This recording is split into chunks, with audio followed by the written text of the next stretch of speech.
40 años de trabajo fiel, 40 años de lealtad absoluta. Todo terminó en un día cuando el hijo del patrón dijo: «Estás despedido». Don Pedro tenía 65 años y manos callosas que contaban la historia de 4 décadas de trabajo honesto. Había comenzado en la fábrica textil de don Ernesto cuando tenía 25 años, joven y fuerte, con sueños de dar a su familia una vida mejor que la que él había conocido de niño. Don Ernesto era un patrón justo de la vieja escuela, que creía que los trabajadores eran la columna vertebral de cualquier negocio exitoso. Trataba a Pedro no como un simple empleado, sino como parte de la familia de la fábrica. Conocía los nombres de sus hijos, preguntaba por su esposa cuando estaba enferma y nunca olvidaba darle una bonificación extra en Navidad. Pedro había dedicado su vida entera a esa fábrica. Conocía cada máquina, cada proceso, cada secreto del oficio que solo viene con décadas de experiencia acumulada. Era el primero en llegar cada mañana y el último en irse cada noche, asegurándose de que todo estuviera en orden perfecto. Pero 6 meses atrás, don Ernesto había muerto de un infarto repentino, dejando la fábrica en manos de su único hijo, Julio. A diferencia de su padre, Julio tenía 30 años, un título de MBA en Administración de Empresas de una universidad cara, y una visión completamente diferente de cómo manejar un negocio.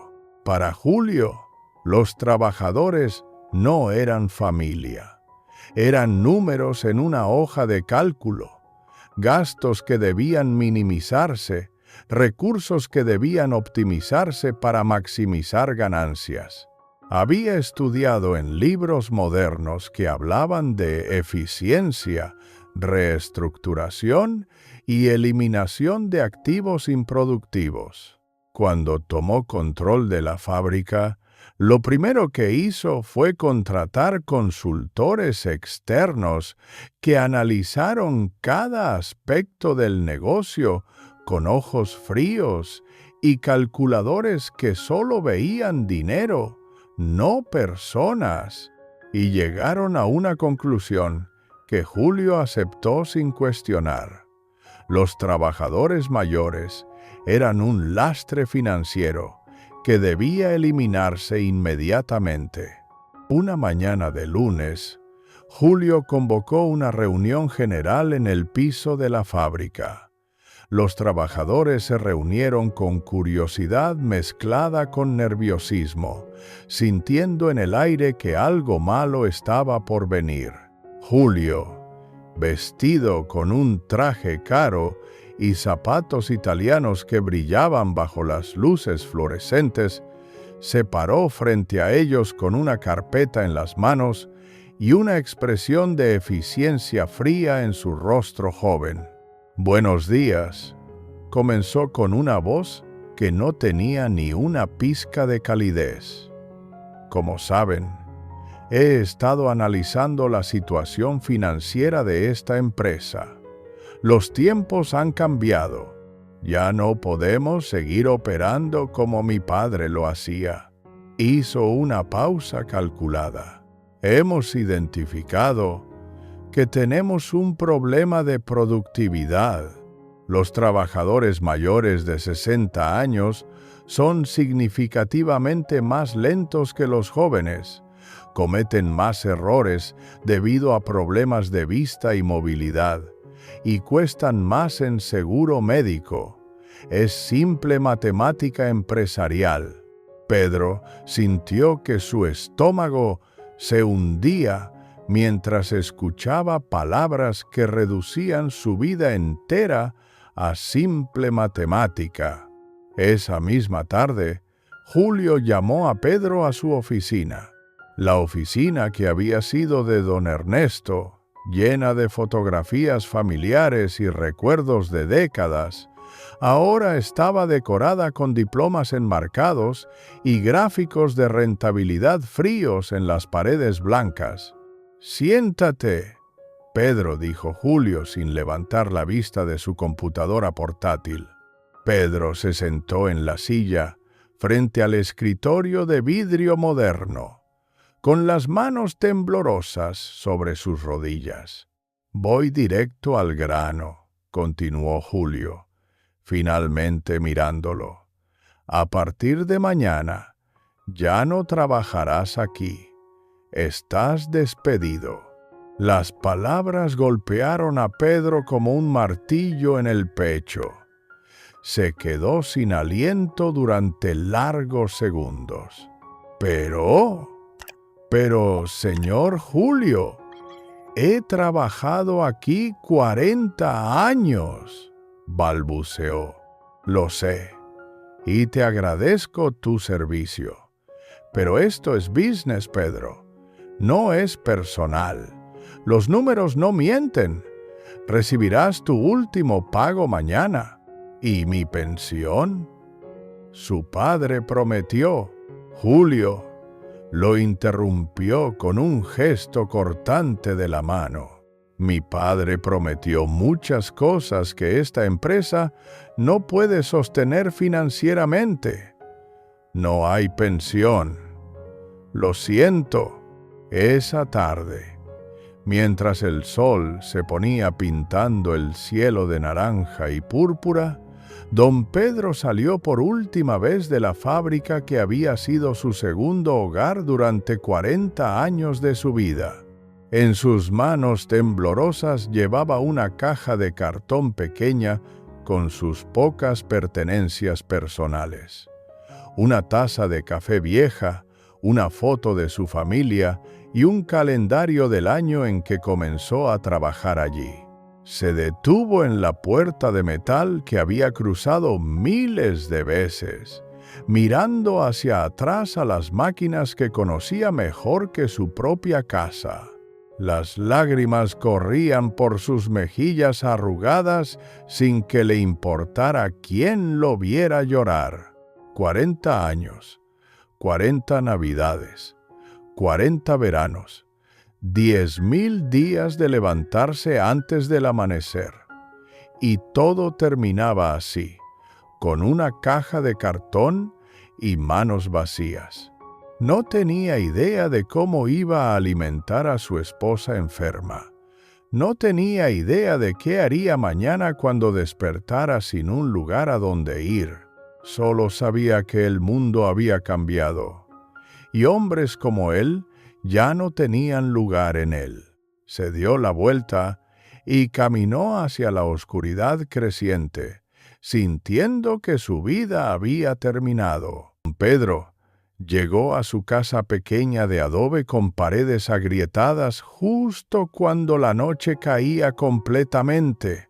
Su esposa, doña Carmen, estaba sentada en la única silla que les quedaba después de haber vendido los muebles para pagar medicinas.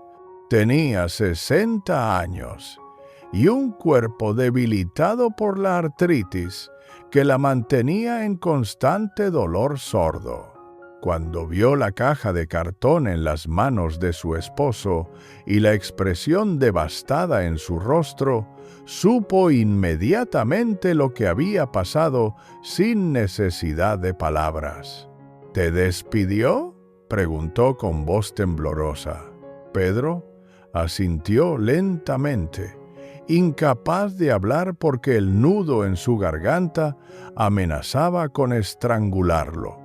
Se dejó caer en el piso de tierra junto a la silla de su esposa y finalmente dejó salir el llanto que había contenido todo el camino a casa. Lloró como un niño perdido, con sollozos profundos que sacudían sus hombros anchos. Carmen puso su mano arrugada sobre la cabeza de su esposo, acariciando su cabello blanco mientras sus propias lágrimas caían silenciosas. «¿Qué vamos a hacer?», susurró ella. «No tenemos ahorros. Vendimos todo para mis medicinas». Los días que siguieron fueron una pesadilla de puertas cerradas y esperanzas destruidas. Pedro caminaba por el pueblo cada mañana buscando trabajo, cualquier trabajo, dispuesto a hacer lo que fuera necesario para alimentar a su esposa. Tocó la puerta del almacén de don Miguel. El dueño lo miró con lástima y negó con la cabeza. «Lo siento, Pedro, pero necesito a alguien que pueda cargar sacos pesados todo el día. Tú, bueno, ya tienes 65 años. Fue a la tienda de ropa de doña Rosa. Ella le dio la misma respuesta con palabras diferentes. Pedro, eres un buen hombre, pero necesito empleados jóvenes que puedan trabajar largas horas de pie. A tu edad». La frase quedaba siempre sin terminar, pero el mensaje era claro. Era demasiado viejo. El mundo había decidido que un hombre de 65 años con 4 décadas de experiencia no valía nada en el mercado laboral moderno. Una semana después del despido, Pedro y Carmen se sentaron a la mesa de madera vieja para lo que llamaban cena. Aunque era solo el último pedazo de pan duro que habían podido comprar con las monedas que Pedro había pedido prestadas con vergüenza a un vecino. Compasivo, Pedro partió el pan en 2 mitades desiguales, dándole a Carmen el pedazo más grande con manos que temblaban no solo de hambre, sino de la humillación de no poder proveer para su esposa después de toda una vida de trabajo honesto. «Come tú, viejo», dijo Carmen, empujando el pan de regreso hacia él. «Necesitas fuerzas para buscar trabajo mañana. Tú necesitas las medicinas, Carmen. Sin comida no tendrás fuerza para tomarlas». Terminaron compartiendo el pan en silencio, masticando lentamente para hacer que durara más, con lágrimas cayendo sobre la mesa mientras comían. Esa noche, Pedro se arrodilló junto a su cama estrecha y rezó con una desesperación que nunca había sentido antes. «Dios, he trabajado toda mi vida honestamente. ¿Por qué me castigas así en mi vejez?». Mientras Pedro y Carmen sufrían hambre en su casa humilde, a solo 3 kilómetros de distancia, en la mansión moderna que Julio había construido con las ganancias de la fábrica, se celebraba una fiesta de éxito empresarial. La casa estaba llena de jóvenes ejecutivos con trajes caros, bebiendo vino importado y riendo ruidosamente bajo las luces brillantes de los candelabros de cristal. Julio estaba en el centro de todo, levantando su copa en un brindis triunfal. «Amigos», anunció con una sonrisa de satisfacción, «quiero celebrar los resultados del primer trimestre después de mi reestructuración. Eliminamos la grasa muerta a los trabajadores viejos y contratamos sangre nueva. Los costos laborales bajaron un 30%. Todos aplaudieron y brindaron mientras Julio disfrutaba su momento de gloria, completamente ajeno al sufrimiento que su eficiencia había causado a familias como la de Pedro. No tenía idea de que su celebración estaba a punto de convertirse en cenizas. 3 semanas después de la fiesta, Julio estaba en su oficina revisando los reportes financieros del mes cuando su contador, el señor Vargas, entró corriendo con el rostro pálido como papel y sudor frío corriendo por su frente a pesar del aire acondicionado funcionando. «Señor Julio, tenemos un problema gravísimo», exclamó, arrojando carpetas sobre el escritorio de vidrio. Julio levantó la vista con irritación. «¿Qué pasa, Vargas? ¿Por qué gritas? Los números no cuadran. Hemos perdido el 40% de nuestros clientes más importantes en 3 semanas. Las quejas por defectos en la tela han aumentado un 70%. Los nuevos trabajadores jóvenes están cometiendo errores constantemente porque no conocen los procesos como». Se detuvo, pero ambos sabían cómo terminaba la frase. «Como los trabajadores viejos que despediste». Julio sintió que un puño frío apretaba su estómago mientras miraba los números rojos que gritaban desde las hojas. Esto no puede ser», tartamudeó. «Señor, si esto continúa, estaremos en bancarrota en 2 meses. La experiencia que eliminó era lo que mantenía la calidad. Los clientes están yendo con la competencia». El mundo perfecto de Julio comenzaba a derrumbarse como un castillo de naipes bajo una tormenta inevitable. En menos de 6 semanas, la situación de Julio pasó de pequeño problema a catástrofe total. Los clientes más importantes cancelaron contratos multimillonarios, citando calidad inconsistente y retrasos constantes en las entregas. Los trabajadores jóvenes que había contratado, a pesar de ser rápidos y baratos, no tenían la experiencia para detectar problemas antes de que se convirtieran en desastres costosos. Una partida entera de tela, miles de metros, salió con el color equivocado, porque nadie sabía que la máquina número 3 tenía un defecto sutil que solo se notaba después de años de trabajar con ella. Pedro lo habría detectado en segundos. Los nuevos trabajadores lo descubrieron cuando ya era demasiado tarde, resultando en una pérdida de 100,000 pesos. El banco llamó para informar que, debido a los números rojos alarmantes, estaban cancelando la línea de crédito de la empresa. Sin crédito, sin clientes, sin liquidez. La palabra que Julio nunca pensó que aplicaría a su negocio comenzaba a materializarse. Bancarrota. La mansión que había construido recibió notificación de embargo. Su auto de lujo fue reposeído. Todo se derrumbaba.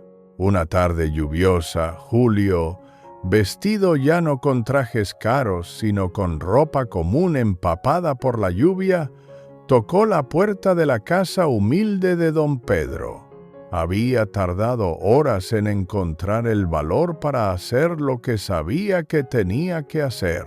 Pedro abrió la puerta y se quedó paralizado al ver a su antiguo patrón, parado en su escalón empapado, con el rostro demacrado por semanas de no dormir y el orgullo completamente destruido. «Don Pedro», comenzó Julio con voz quebrada, «necesito hablar contigo. Por favor». Pedro no dijo nada, pero se hizo a un lado para dejarlo entrar. Carmen, desde su silla, observaba con los ojos muy abiertos. Julio entró y vio por primera vez la pobreza real. Paredes agrietadas, piso de tierra, una mesa vieja con un solo pedazo de pan duro, la silla donde Carmen se sentaba porque era el único mueble que quedaba. La vergüenza lo golpeó como un puñetazo en el estómago, al darse cuenta del sufrimiento que su eficiencia empresarial había causado. Julio cayó de rodillas frente a don Pedro, sin importarle el barro que manchaba sus pantalones mojados. Las lágrimas comenzaron a correr por su rostro mientras las palabras salían entre sollozos. «Perdóname, don Pedro. Fui un tonto arrogante que creyó que los números en una hoja de papel eran más importantes que las personas. Mi padre tenía razón y yo lo ignoré. Destruí lo que él construyó con amor y respeto». Respiró profundamente antes de continuar. «La fábrica está en ruinas. Los clientes se fueron. Los trabajadores nuevos no saben lo que hacen. Estoy en bancarrota total. Vine a pedirte, no, a suplicarte, que regreses como gerente general. Tú eres el único que puede salvar lo que queda». Pedro lo miró desde arriba, con una expresión que Julio no podía leer. El silencio se extendió durante largos segundos incómodos. Finalmente, Pedro habló con voz fría y dura, que Julio nunca le había escuchado. «Me echaste como basura después de 40 años. No me diste pensión. Mi esposa y yo hemos pasado hambre. ¿Y ahora quieres que regrese a salvarte?». Negó con la cabeza lentamente. «No, Julio. Aprende a vivir con las consecuencias de tus decisiones. Vete de mi casa». Julio salió de esa casa destrozado y regresó a la única habitación barata que podía pagar ahora que todo lo demás había sido embargado. Se tiró en la cama estrecha y lloró como no había llorado desde que era niño. Se quedó dormido por puro agotamiento cuando el reloj marcaba las 2 de la madrugada. Y entonces tuvo un sueño que cambiaría todo. Una luz brillante llenó la habitación oscura de su sueño. Una presencia imponente se manifestó.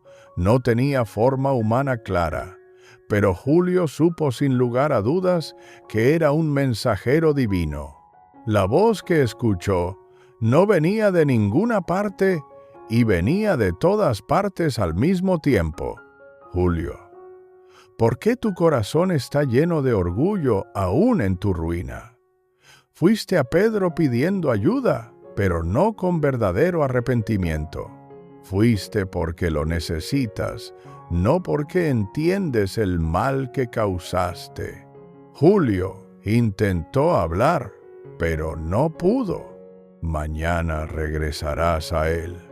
Esta vez no pedirás nada, solo le dirás que lo sientes de verdad y dejarás que él decida. Si rechaza tu disculpa, acéptalo. Si te ayuda, no será porque lo mereces, sino por su bondad». Julio despertó empapado en sudor, con el corazón latiendo como tambor y la certeza absoluta de que lo que había experimentado era real. Esperó hasta que el sol salió y caminó de regreso a la casa de Pedro. Esta vez, cuando Pedro abrió la puerta con expresión de sorpresa al verlo de nuevo, Julio no pidió nada. «Don Pedro, solo vine a decirte algo que debí decir ayer. Lo siento de verdad. No por mi negocio, no por mi dinero. Lo siento por tratarte como un número, cuando eras un ser humano con dignidad. Mi padre te amaba como familia y yo lo traicioné. Si nunca me perdonas, lo entiendo y lo acepto. Se dio la vuelta para irse. Espera, dijo Pedro suavemente. Julio se detuvo. Un ángel me visitó anoche, también dijo Pedro con una sonrisa pequeña.